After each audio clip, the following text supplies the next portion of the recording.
नमस्कार दोस्तों, मैं हूं सोनी और आप देख रहे हैं हमारी आज की खास पेशकश, जहां हम बात करने वाले हैं ग्राहकों की सुरक्षा को लेकर भारत सरकार द्वारा लिए गए कुछ अहम फैसलों पर। जैसा कि हम सभी जानते हैं कि हाल ही में कंज्यूमर अफेयर मिनिस्ट्री द्वारा डायरेक्ट सेलिंग इंडस्ट्री से जुड़े हुए नए नियमों की अधिसूचना जारी की गई है। इस अधिसूचना में डायरेक्ट सेलिंग इंडस्ट्रीज को लेकर कुछ नए नियमों का ऐलान किया गया है, या यूं कहें कि अब डायरेक्ट सेलिंग इंडस्ट्रीज की जिम्मेदारियां और जवाबदेही दोनों ही बढ़ने वाली हैं। इन नए नियमों के तहत अब राज्य सरकारों को डायरेक्ट सेलिंग कंपनियों के लिए सही सिस्टम तैयार करना होगा। इतना ही नहीं, अब इलीगल पिरामिड स्कीम या फिर मनी सर्कुलेशन स्कीम पर काम करने वाली कंपनियों को अपनी नीतियों में भी बदलाव करना होगा। इसके साथ ही अब ग्राहक डायरेक्ट सेलिंग कंपनियों से जुड़ी शिकायतों को भी ऑनलाइन या ऑफलाइन दोनों ही माध्यम से दर्ज करवा सकते हैं और डायरेक्ट सेलिंग कंपनियां भी इन शिकायतों से अपना पल्ला नहीं झाड़ सकती। इन नियमों पर और भी जानकारी देने के लिए आज हमारे साथ नेटवर्क मार्केटिंग एक्सपर्ट, मानव प्रेरक व प्रशिक्षक सूर्या सिन्हा जी जुड़ रहे हैं, जो आपके मन में उत्पन्न हो रहे सभी प्रकार के सवालों का जवाब आज आपको देंगे। तो आइए आज की चर्चा शुरू करते हैं। सबसे पहले तो सूर्या जी का बहुत बहुत स्वागत करना चाहेंगे। सूर्या जी, बहुत बहुत स्वागत है आपका हमारे इस शो में। दोस्तों नमस्कार, सत श्री अकाल, अस्सलाम वालेकुम। सबसे पहले तो मैं उन लोगों का तहे दिल से शुक्रिया अदा करना चाहूँगा जिन्होंने मुझे आज के इस प्रोग्राम के लिए निमंत्रण भेजा। दूसरा, मैं उन सभी दर्शकों को भी धन्यवाद देना चाहूँगा जो आज मेरे साथ जुड़कर इस खास शो का हिस्सा बनने वाले हैं। सूर्या जी, सबसे पहले तो आप हमें ये बताइए कि जो डायरेक्ट सेलिंग रूल 2021 आया है, इसके बारे में आपके क्या विचार हैं? सुनिए, सबसे पहली बात तो यह है, जो डायरेक्ट सेलिंग रूल 2021 आया है, ये पूरा का पूरा ग्राहकों के पक्ष में है। पहले आपने सुना होगा, जागो ग्राहक जागो। अब शायद ये कहना ज्यादा उचित होगा कि जागो कंपनी वालों जागो। यहां मैं विशेष तौर पर यह भी कहना चाहूंगा कि ये जो नियम आया है, ये नियम डायरेक्ट सेलिंग इंडस्ट्री को डेवलप करने के लिए बनाए गए हैं। अब सरकार जानती है कि दुनिया भर में डायरेक्ट सेलिंग इंडस्ट्री बहुत तेजी से आगे बढ़ रही है, इसीलिए सरकार चाहती है कि भारत में भी डायरेक्ट सेलिंग इंडस्ट्री का विकास हो। सूर्या जी, सरकार द्वारा डायरेक्ट सेलिंग इंडस्ट्री को लेकर लागू किए गए रूल्स पर तो हम चर्चा करेंगे ही, लेकिन सबसे पहले मैं ये चाहती हूं कि आप हमारे दर्शकों को गाइडलाइंस और रूल्स में क्या फर्क होता है, इसके बारे में थोड़ा संक्षेप में बताएं। सुनिए, गाइडलाइन का मतलब है कि आपको एक रास्ता दिखा दिया जाता है कि इस रास्ते पर आपको चलना है, यानी कि आपको क्या क्या करना है, इसकी एक लिस्ट आपको दे दी जाती है और फिर उस लिस्ट के अनुसार ही आप काम करते हैं। फिर सख्ती बरतने के लिए इन गाइडलाइंस को रूल्स यानी कि नियम में तब्दील कर दिया जाता है और कहा जाता है कि अब तो आपको इन नियमों का पालन करना ही होगा। उसके बाद एक स्टेप और आता है जिसे कहते हैं एक्ट यानी कि कानून, और यहां एक्ट का मतलब है कि अब आपको हर कानून का पालन करना ही होगा, चाहे कुछ भी हो जाए। अगर आपने कानून का पालन नहीं किया तो फिर आपके खिलाफ कानूनी कार्रवाई की जाएगी। उदाहरण के तौर पर सरकार की तरफ से सबसे पहले कोविड से बचने के लिए गाइडलाइंस जारी की गई थी। इसके बाद सरकार ने सख्ती बरतते हुए यह रूल बना दिया कि जो लोग इन गाइडलाइंस का पालन नहीं करेंगे उनके खिलाफ कानूनी कार्रवाई की जाएगी। यानी कि सरकार की तरफ से यह कह दिया गया कि अगर आप कोविड गाइडलाइन का उल्लंघन करते हुए पाए गए तो आपको या तो जुर्माना देना होगा या फिर जेल की सजा काटनी होगी। तो यही है गाइडलाइन, रूल्स और एक्ट में फर्क। सूर्या जी, अब बात करते हैं सरकार द्वारा डायरेक्ट सेलिंग इंडस्ट्री को लेकर जारी किए गए नए डायरेक्ट सेलिंग रूल्स 2021 पर। आजकल सोशल मीडिया पर इन नए नियमों को लेकर कई तरह की अफवाहें चल रही हैं। कई लोगों के मन में तो ये डर बैठ गया है कि अब डायरेक्ट सेलिंग इंडस्ट्री बंद ही होने वाली है। तो क्या ये बात सच है? यहां मैं आपको बता दूं, जब से लोगों को इस नए डायरेक्ट सेलिंग रूल 2021 के बारे में पता चला है, तब से लेकर अब तक मुझे अनगिनत लोगों के फोन और मैसेजेस आ चुके हैं और सबका एक ही सवाल है कि क्या डायरेक्ट सेलिंग इंडस्ट्री बंद हो जाएगी। अगर आप सोशल मीडिया पर भी देखें तो इन नए नियमों को लेकर कई तरह की बातें की जा रही हैं। कुछ लोग तो बहुत ही ज्यादा डरे हुए से नजर आ रहे हैं। वे ये सोच रहे हैं कि अब क्या होगा। तो मैं आप सभी से बस यही कहना चाहूंगा कि आप लोगों को इस विषय पर डरने की बिल्कुल भी जरूरत नहीं है। एक बात आप अच्छी तरह से समझ लें और अपने दिमाग में अच्छे से बैठा लें कि डायरेक्ट सेलिंग इंडस्ट्री बंद नहीं हो रही है। इसलिए आप किसी भी तरह की अफवाहों पर ध्यान ना दें। अब तो मैं उन सभी लोगों को बधाई देना चाहता हूं जो लोग डायरेक्ट सेलिंग इंडस्ट्री से जुड़े हुए हैं। यह बधाई मैं आप लोगों को इसलिए दे रहा हूं दोस्तों, क्योंकि अब हमारी सरकार भी डायरेक्ट सेलिंग इंडस्ट्री के महत्व को समझते हुए इसके विकास पर ध्यान देने लगी है। आप खुद ही सोचिए ना कि सरकार भी किसी इंडस्ट्री को लेकर कोई नियम क्यों बनाएगी। जाहिर सी बात है कि सरकार अब इस इंडस्ट्री को आगे बढ़ाना चाहती है और इसलिए सरकार की तरफ से डायरेक्ट सेलिंग इंडस्ट्री को लेकर नियम बनाए गए हैं ताकि यह इंडस्ट्री अच्छी तरह से काम कर सके और आगे बढ़ सके। चलिए, आपके अनुसार हमने माना कि डायरेक्ट सेलिंग इंडस्ट्री बंद नहीं होगी, लेकिन जो लोग लगातार सोशल मीडिया पर इस इंडस्ट्री के बंद होने की बात कहकर लोगों को डरा रहे हैं, उनसे आप क्या कहना चाहेंगे? यहां मैं ये कहना चाहूंगा कि सरकार को अगर इस इंडस्ट्री को बंद ही करना होता तो भारत सरकार इस इंडस्ट्री को लेकर नए नियमों को लागू ही क्यों करती। भारत सरकार के लिए तो ये आसान था कि वो सीधे सीधे एक ड्राफ्ट तैयार करती और उसमें लिख देती कि कल से डायरेक्ट सेलिंग इंडस्ट्री बंद हो रही है, जिस तरह रातों रात नोटबंदी हुई थी। लेकिन सरकार की तरफ से बनाए गए नए ड्राफ्ट में तो ऐसा कहीं भी नहीं लिखा हुआ है। उस ड्राफ्ट में तो बस नए नियमों का जिक्र है।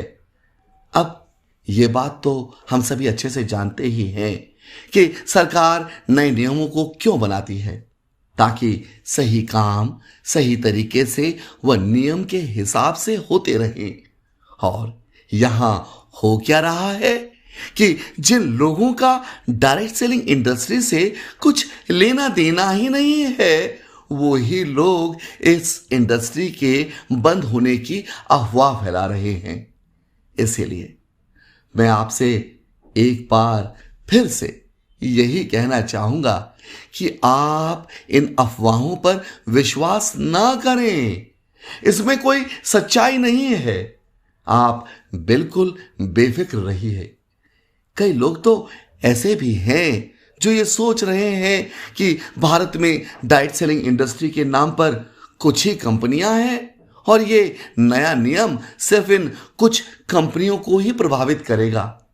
लेकिन ऐसा नहीं है दोस्तों। मैं आपको बता दूं कि आज भारत में लाखों लोग इस इंडस्ट्री से रोजगार कर रहे हैं और अगर कुछ भी ऊंच नीच होती है तो इसका असर इन लाखों लोगों पर और उनके रोजगार पर भी पड़ेगा। इसलिए कृपया आप घबराइए ना और अफवाहों पर भी ध्यान देना बंद कर दीजिए।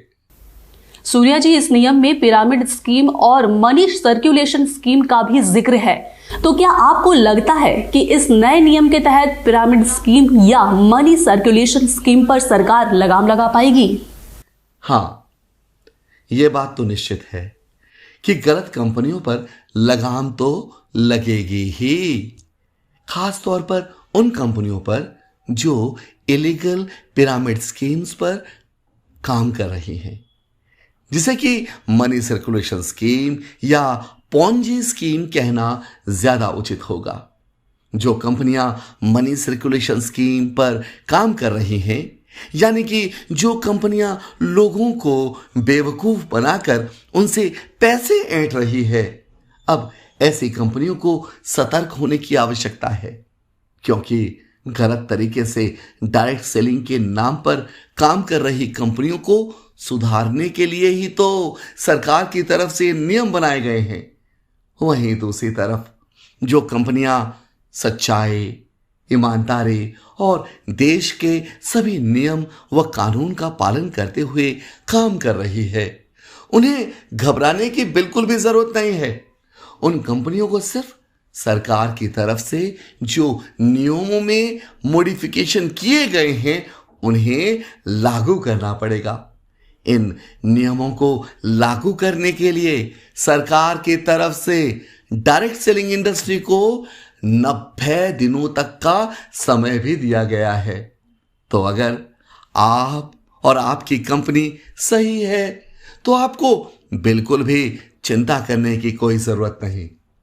सूर्या जी, पिरामिड स्कीम को लेकर अभी भी लोगों के मन में कई सवाल उभर रहे हैं। लोग इस स्कीम को लेकर कंफ्यूजन में हैं, तो लोगों की इस कंफ्यूजन को दूर करने के लिए आप क्या कहना चाहेंगे?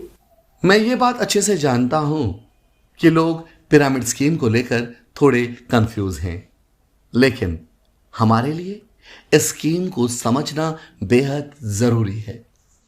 दरअसल पिरामिड में कोई खराबी नहीं है, मगर इलीगल पिरामिड स्कीम के तहत काम करना अच्छी बात नहीं है।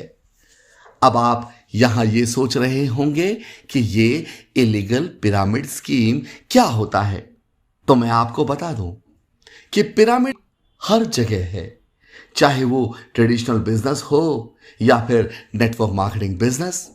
ये दोनों के दोनों बिजनेस ही पिरामिड पर ही बेस्ड होते हैं। अब आप कहेंगे कैसे? तो सुनिए, पिरामिड के तहत सबसे टॉप पर कोई होता है। यहां हम उदाहरण के लिए एक कंपनी को ले लेते हैं। फिर वो कंपनी अपने प्रोडक्ट्स को लोगों तक पहुंचाने के लिए नेशनल डिस्ट्रीब्यूटर्स व स्टेट डिस्ट्रीब्यूटर्स की मदद लेती है।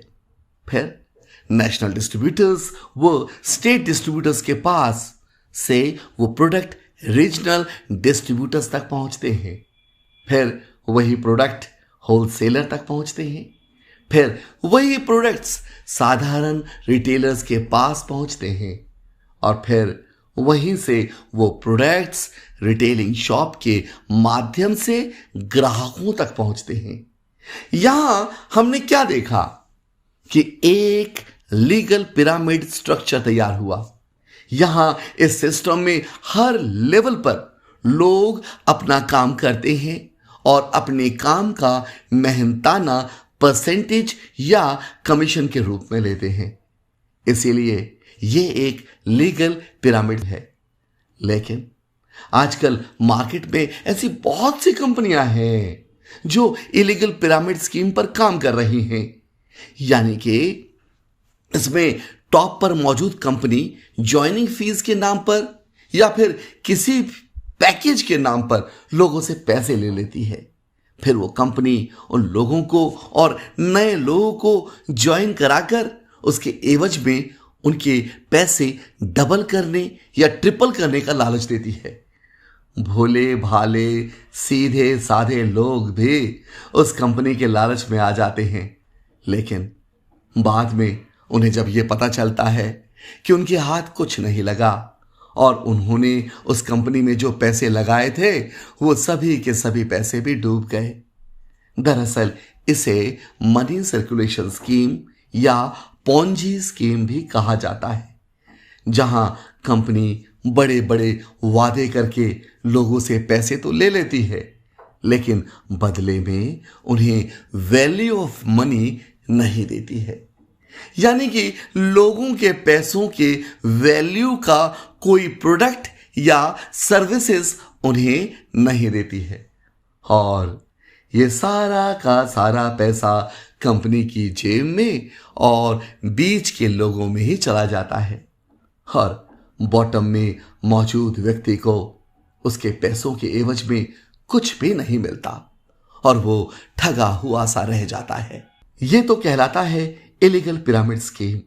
लेकिन अब इस नए डायरेक्ट सेलिंग रूल 2021 के अनुसार ऐसी इलीगल स्कीम्स नहीं चलेंगी। सरकार के इस नए नियम से इलीगल पिरामिड स्कीम्स पर अंकुश लगाने में मदद मिलेगी और लोग भी धोखाधड़ी से बच पाएंगे। सूर्या जी, अब आप हमारे दर्शकों को ये बताइए कि फिलहाल जितनी भी डायरेक्ट सेलिंग कंपनियां काम कर रही हैं और जितनी भी नई कंपनियां इस इंडस्ट्री में काम शुरू करने वाली हैं, उन्हें अब क्या करना होगा? यहां मैं ये कहना चाहूंगा कि जो कंपनियां अपने क्लाइंट्स एवं ग्राहकों को वैल्यू ऑफ मनी नहीं दे रही हैं, जो कंपनियां ओवर डिस्ट्रीब्यूशन कर रही हैं या जो कंपनियां ओवर प्राइसिंग कर रही हैं, ऐसी कंपनियां अब नहीं चलेंगे। साल 2016 में डायरेक्ट सेलिंग इंडस्ट्री को लेकर जब नई गाइडलाइंस आई थी तो उस वक्त भी यही अफवाह उड़ी थी कि सिर्फ products based direct selling companies ही मार्केट में चलेंगी। वहीं services based direct selling companies के लिए खतरा उत्पन्न होने वाला है।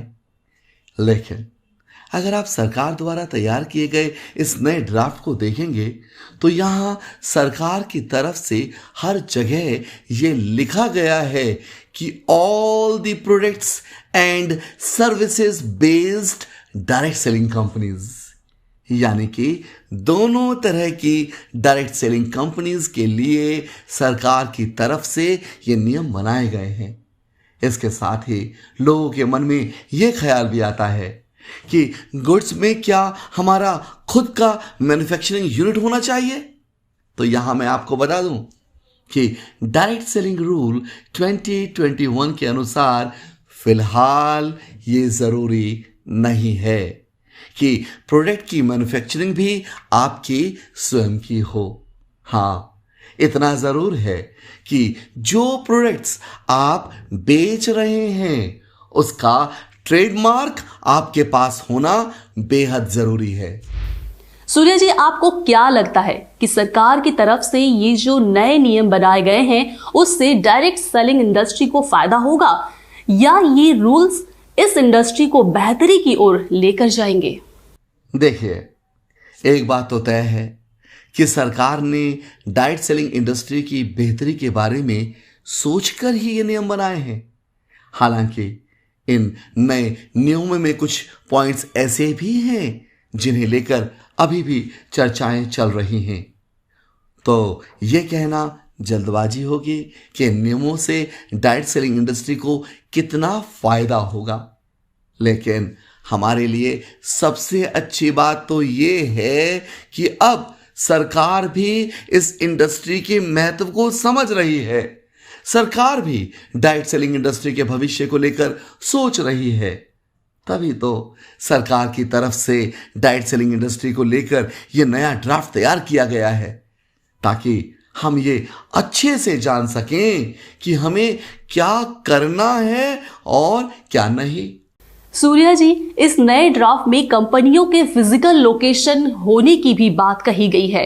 इसके साथ ही इस ड्राफ्ट में आवश्यक डॉक्यूमेंट्स का जिक्र भी किया गया है। तो इसके बारे में आप हमारे दर्शकों को क्या समझाना चाहेंगे? डायरेक्ट सेलिंग रूल 2021 के अनुसार जो बात आपको ध्यान में रखनी है वो ये है कि अगर आपकी कंपनी का भारत में कोई फिजिकल लोकेशन नहीं है तो आपको अपनी कंपनी का फिजिकल लोकेशन यानी कि ऑफिस 90 दिनों के अंदर रजिस्टर कराना होगा और उसकी जानकारी आपको अपनी वेबसाइट पर भी देनी होगी। डायरेक्ट सेलिंग कंपनियों का जो ऑफिस होगा वो क्या उसका स्वयं का ही खरीदा हुआ होना चाहिए? ऐसा बिल्कुल भी नहीं है। आपका ऑफिस किराए पर भी हो सकता है, जी हाँ, लेकिन उसके सारे कानूनी कागजात आपके पास ही होने चाहिए। सब कुछ लीगल वे में रजिस्टर्ड होना चाहिए और वहीं आपकी कंपनी का एड्रेस, आपके वेबसाइट, आपके इनवॉइस, सभी जरूरी पेपर्स व दस्तावेजों पर भी दिखाई देना चाहिए। आपके पास आपके व्यवसाय से जुड़े सभी डाटाज फिजिकली या इलेक्ट्रॉनिकली मौजूद होने चाहिए। आपके पास certificate of incorporation, private limited के लिए आवश्यक मेमोरेंडम ऑफ एसोसिएशन और article of association, PAN number, GST number, ITR, balance sheet, audit report समेत अन्य सभी दस्तावेज भी होने चाहिए। इसके साथ ही डायरेक्ट सेलिंग कंपनी के पास फिजिकली या डिजिटली हर एक डायरेक्ट सेलर के रजिस्ट्रेशन का पूरा डाटा भी मौजूद होना चाहिए। इसके अलावा आपका जो ब्रांड है या जो प्रोडक्ट है, आपके पास उन सभी प्रोडक्ट्स के ट्रेडमार्क सर्टिफिकेट का होना भी जरूरी है। जो भी नए प्रोडक्ट आप लॉन्च कर रहे हैं, उसका सर्टिफिकेट भी आपके पास होना चाहिए। अच्छा, अब आप हमारे दर्शकों को ये बताएं कि कौन कौन सी कंपनियां डायरेक्ट सेलिंग कंपनीज के रूप में रजिस्टर करवा सकती हैं। इसमें कोई भी प्राइवेट लिमिटेड कंपनी हो या लिमिटेड लायबिलिटी कंपनी हो या फिर पार्टनरशिप फर्म हो, सभी इसमें रजिस्टर करा सकती हैं। सुना है कि सभी डायरेक्ट सेलर के पास उनकी कंपनी के आईडी कार्ड का होना भी अनिवार्य है, क्या ये सच है? जी हाँ, डायरेक्ट सेलिंग रूल 2021 के अनुसार अब प्रत्येक डायरेक्ट सेलर के पास उसकी कंपनी का आईडी कार्ड का होना बेहद जरूरी है। यहां नियम यह कहता है कि सभी डायरेक्ट सेलिंग कंपनी को अपने डायरेक्ट सेलर को आईडी कार्ड इशू कराना कंपलसरी है। सरकार की तरफ से यह साफ साफ कहा गया है कि किसी भी डायरेक्ट सेलर का एड्रेस प्रूफ और आईडी प्रूफ वेरिफिकेशन होने के बाद ही कंपनी उस डायरेक्ट सेलर को आईडी कार्ड इशू करा सकती है। यानी कि जो डायरेक्ट सेलर अपनी कंपनी को दूसरों के सामने रिप्रेजेंट कर रहा है, उसके पास कंपनी का आईडी कार्ड होना बेहद जरूरी है। सूर्या जी, ऐसा भी कहा जा रहा है कि इन नए नियमों के लागू होने के बाद अब ग्राहकों के लिए डायरेक्ट सेलिंग कंपनीज के प्रोडक्ट्स और सर्विसेज के खिलाफ शिकायत दर्ज कराना बेहद आसान हो जाएगा। क्या ये भी बात सच है? जी हाँ, यह बात बिल्कुल सच है। डायरेक्ट सेलिंग रूल 2021 में सरकार की तरफ से यह साफ साफ कहा गया है कि सभी डायरेक्ट सेलिंग कंपनी का अपना खुद का वेबसाइट होना बेहद जरूरी है और वो वेबसाइट पूरी तरह से अपडेटेड भी होना चाहिए। कंपनी की वेबसाइट पर कंपनी से जुड़े लोगों का लीगल नेम, एड्रेस, कंपनी के सभी ब्रांचेस का एड्रेस पिन कोड के साथ होना चाहिए। साथ ही साथ कंपनी के ग्रीवेंस ऑफिसर और नोडल ऑफिसर की जानकारी भी वेबसाइट पर मौजूद होनी चाहिए। यानी कि अब हर एक डायरेक्ट सेलिंग कंपनी को नोडल ऑफिसर और ग्रीवेंस ऑफिसर नियुक्त करने पड़ेंगे और उनकी पूरी जानकारी वेबसाइट पर दिखानी भी होगी। ग्रीवेंस ऑफिसर और नोडल ऑफिसर के नामों के साथ उनके ईमेल आईडी और मोबाइल नंबर की स्पष्ट जानकारी भी वेबसाइट पर होनी चाहिए। इतना ही नहीं, अब डायरेक्ट सेलिंग रूल 2021 के अनुसार अब सभी डायरेक्ट सेलिंग कंपनीज को लोगों की शिकायतें सुनने और उनका समाधान निकालने की भी व्यवस्था करनी होगी। यानी कि अगर ग्राहक को कंपनी के प्रोडक्ट्स या सर्विसेज को लेकर कोई शिकायत है या फिर कंपनी का डायरेक्ट सेलर भी अपने पे आउट या प्रोडक्ट को लेकर कोई शिकायत करता है, तो हर एक शिकायत का टिकट आईडी जनरेट करना कंपनी की जिम्मेदारी है और कंपनी को इस टिकट आईडी का सॉल्यूशन भी निकालना होगा, जिसकी देखरेख ग्रीवेंस ऑफिसर करेगा। यहां टिकट आईडी की बात इसलिए कही गई है ताकि जब भी कोई व्यक्ति किसी भी डायरेक्ट सेलिंग कंपनी में कोई शिकायत करे तो उसके पास सबसे पहले एसएमएस और ईमेल के माध्यम से यह टिकट आईडी पहुंच जानी चाहिए, और इसके बाद वो व्यक्ति जब भी चाहे इस टिकट आईडी के माध्यम से अपनी शिकायत के स्टेटस को जान सकता है। इस तरह के सॉल्यूशन की व्यवस्था हर एक डायरेक्ट सेलिंग कंपनी को रखनी होगी।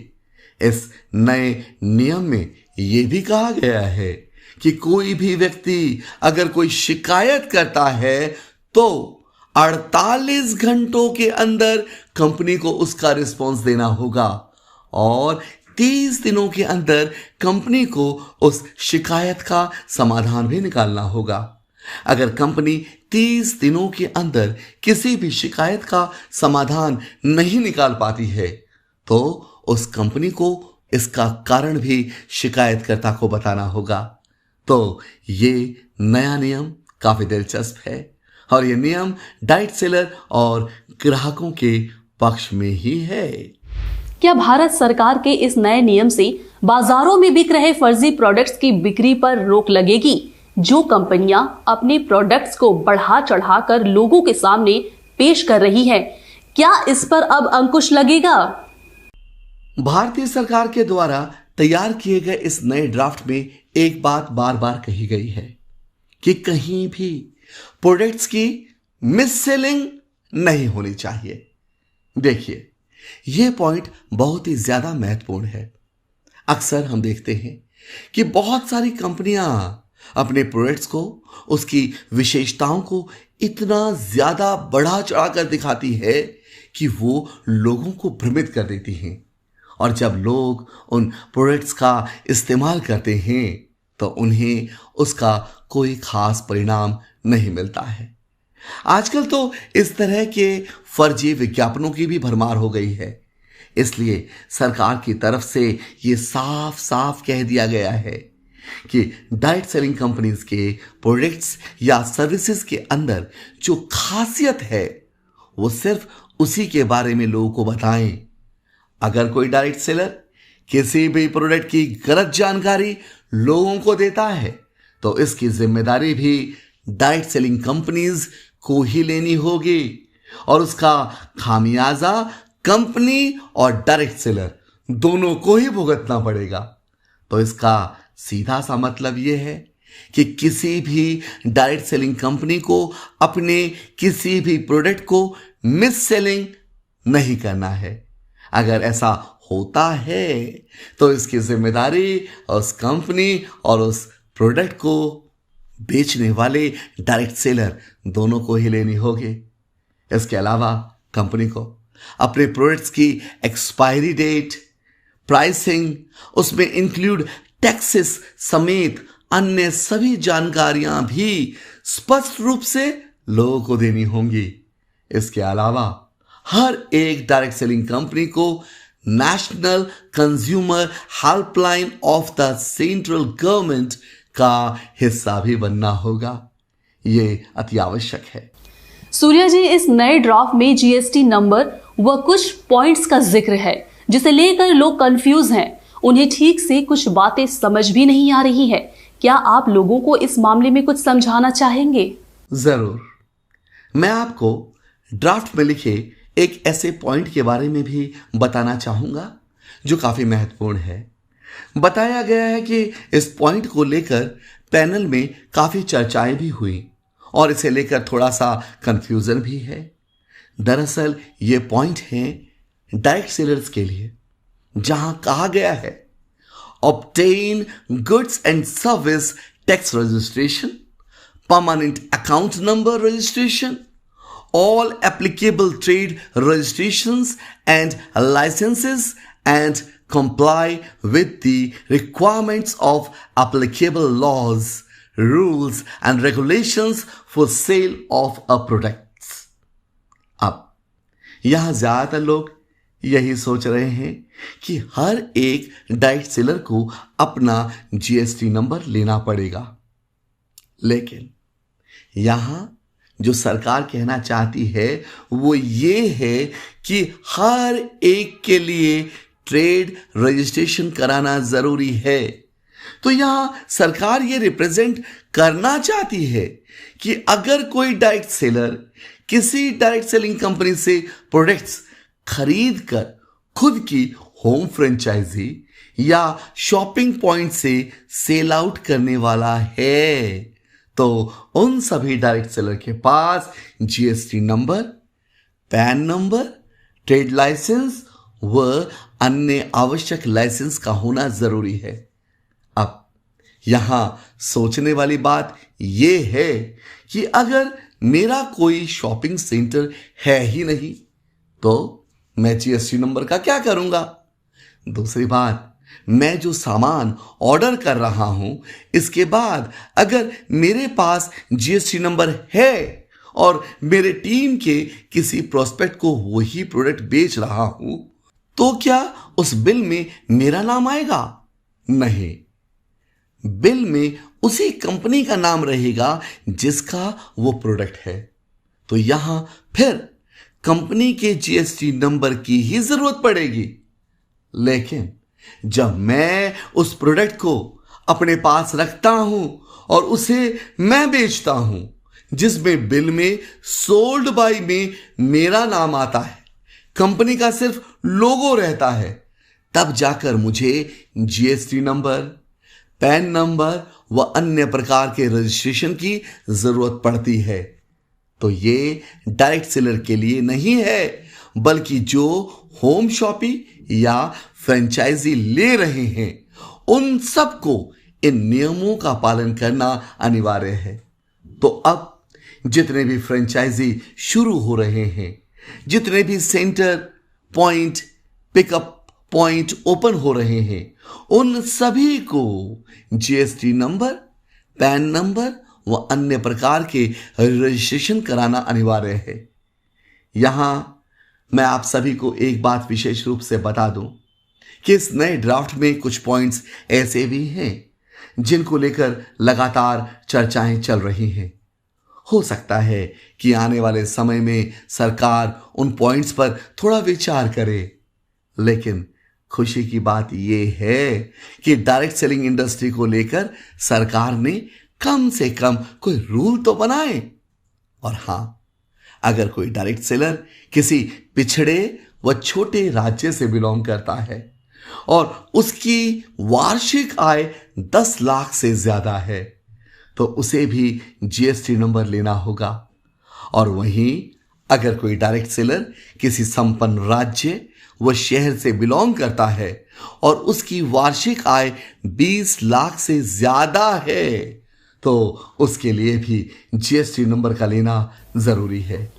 सूर्या जी, महिलाओं की बात करें तो लॉकडाउन के बाद से काफी महिलाएं इस काम में अपनी रुचि दिखा रही हैं। तो इन नियमों के आ जाने के बाद आपको क्या लगता है कि महिलाओं में इस काम के प्रति और इंटरेस्ट आएगा? जी बिल्कुल आएगा, क्योंकि अब सच में महिलाएं घर में काम करने के तरीकों पर दिमाग लगा रही हैं और इस काम के जरिए वो घर बैठे अच्छा खासा पैसा भी कमा सकती हैं।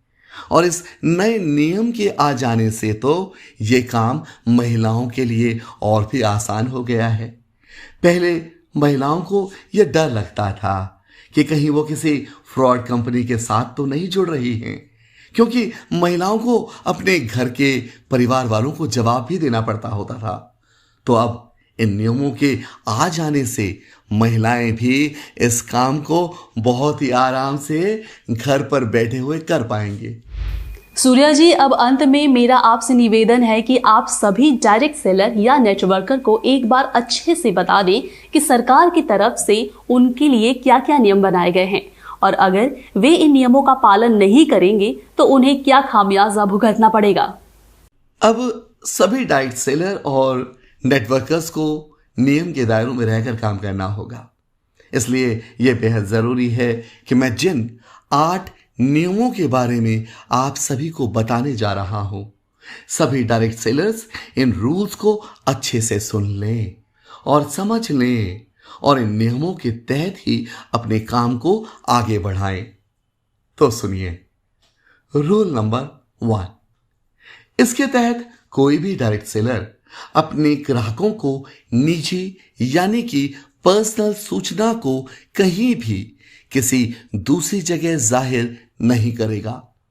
अर्थात अगर आप किसी भी व्यक्ति की आईडी लगाते हैं या किसी भी व्यक्ति को आप ज्वाइन करवाते हैं तो उसका पर्सनल डिटेल जैसे कि Aadhaar card, PAN card, bank passbook आदि की जानकारी आप किसी भी दूसरी जगह शेयर नहीं करेंगे। अगर कोई भी डायरेक्ट सेलर और नेटवर्कर इस नियम का उल्लंघन करता हुआ पाया गया तो उसके खिलाफ कानूनी कार्यवाही की जाएगी। अब रूल नंबर 2। इस नए नियम के अनुसार डायरेक्ट सेलर और नेटवर्कर यह सुनिश्चित करेगा कि उसके ग्राहकों व उससे जुड़ने वाले लोगों तक सही प्रोडक्ट पहुंचे, यानी कि उसके ग्राहकों व उसके साथ जुड़ने वाले लोगों तक वही प्रोडक्ट पहुंचे जिसके उन्होंने पैसे दिए थे। जी हां, प्रोडक्ट से संबंधित मामलों में किसी भी तरह की गड़बड़ी होने पर डायरेक्ट सेलर और नेटवर्कर और उस कंपनी को भी इसकी जिम्मेदारी लेनी होगी। Rule number 3। कोई भी डायरेक्ट सेलर और नेटवर्कर बिना अपने वैलिड आईडी कार्ड के किसी भी ग्राहक के पास नहीं जाएगा। यानी कि अगर आपको किसी भी व्यक्ति से अपने बिजनेस को डिस्कस करने जाना है या किसी भी व्यक्ति को अपना बिजनेस प्लान बताने जाना है तो आपके पास आपका वैलिड आईडी कार्ड होना अनिवार्य है। Rule number 4। प्रत्येक डायरेक्ट सेलर या नेटवर्कर को किसी भी नए कस्टमर या क्लाइंट के पास जाने से पहले उसकी अनुमति लेना अनिवार्य है। इसलिए याद रहे, अब आप बिना अपने क्लाइंट की अनुमति लिए उससे मिलने ना चले जाएं। Rule number 5। डायरेक्ट सेलर या नेटवर्कर को इस बात का विशेष रूप से ध्यान रखना होगा कि वे अपने नए एवं पुराने ग्राहकों से ऐसा कोई भी वादा ना करें जिसे उसकी कंपनी पूरा ना कर सके। यानी कि कंपनी के जो प्रोडक्ट्स हैं, कंपनी की जो प्रोफाइल है, कंपनी का जो पे आउट है, वही आपको सच सच अपने क्लाइंट को बताना है। किसी को भी ज्वाइनिंग कराने के चक्कर में आपको हवाई बातें नहीं करनी है, बल्कि कंपनी की जो पॉलिसी है, कंपनी का जो प्लान है, जो सच्चाई है, वही आपको सामने वाले व्यक्ति को बताना है। Rule number 6। किसी भी व्यक्ति या कंपनी से आप कोई लेन देन करते हैं या आप अपनी सेवा देते हैं या फिर किसी प्रोडक्ट की बिक्री करते हैं तो आपको लिखित रूप में बिल में हस्ताक्षर करके देना अनिवार्य है। Rule number 7। अगर ग्राहक कंपनी से संबंधित जानकारी मांगे तो डायरेक्ट सेलर व नेटवर्कर को कंपनी की पूरी डिटेल अपने ग्राहक को देनी होगी। यानी कि कंपनी का बैकग्राउंड क्या है, कंपनी कब शुरू हुई, कंपनी कहां स्थित है, कंपनी के प्रोडक्ट्स क्या क्या हैं, कंपनी का मार्केटिंग प्लान क्या है, कंपनी के प्रमोटर्स कौन कौन हैं और उनका बैकग्राउंड क्या है, कंपनी की फाइनेंशियल पोजीशन कैसी है, कंपनी का फ्यूचर प्लान क्या है। ये सभी जानकारियां आपको अपने क्लाइंट को सही देनी होंगी। Rule number 8। डायरेक्ट सेलर या नेटवर्कर को अपने ग्राहकों को प्रोडक्ट्स की बिक्री, भुगतान, उपयोग एवं रिटर्न व रिफंड पॉलिसी के बारे में भी पूरी जानकारी देनी होगी। यह प्रत्येक डायरेक्ट सेलर या नेटवर्कर की जिम्मेदारी है कि वो अपने क्लाइंट को बिल्कुल भी गुमराह ना करें और उन्हें अंधेरे में ना रखें। अब मैं यही आशा करता हूं कि मैं आपको डायरेक्ट सेलिंग रूल 2021 को समझाने में सफल हो पाया हूं। अब ये नियम ग्राहकों को ध्यान में रखते हुए बनाए गए हैं ताकि किसी भी तरह से ग्राहक ठगा ना जाए। मुझे पूर्ण विश्वास है कि आगे भी इन नियमों में और भी सुधार होंगे। और अब मैं अपने शब्दों को यही विराम देते हुए आप सभी से यही कहना चाहूंगा कि आप सभी स्वस्थ रहें, खुश रहें और जीवन में हमेशा सच्चाई, ईमानदारी और तरक्की के मार्ग पर चलते रहें। सूर्या सिन्हा जी, मैं भी आपसे अपने दर्शकों की तरफ से आपको बहुत बहुत धन्यवाद देना चाहूंगी। आज के इस सेशन में आपने हमें डायरेक्ट सेलिंग रूल्स में आए बदलाव को लेकर इतनी महत्वपूर्ण जानकारियां दी, तो एक बार फिर से आपका बहुत बहुत धन्यवाद करती हूँ। धन्यवाद, नमस्कार। तो दोस्तों, ये थे नेटवर्क मार्केटिंग एक्सपर्ट व मानव प्रेरक एवं प्रशिक्षक सूर्या सिन्हा जी। मुझे उम्मीद है कि सूर्या सिन्हा जी ने आज जो हमें महत्वपूर्ण जानकारियां दी हैं, उससे आपको आपके कई सारे सवालों के जवाब मिल गए होंगे। इसके बाद भी अगर आपको कंफ्यूजन है या आपके मन में कोई सवाल है तो आप हमें कमेंट सेक्शन में जरूर पूछें। इसके साथ ही आपको आज का ये सेशन कैसा लगा, इसके बारे में भी हमें कमेंट करके जरूर बताएं। इसी के साथ दोस्तों, हमें दीजिए इजाजत। नमस्कार।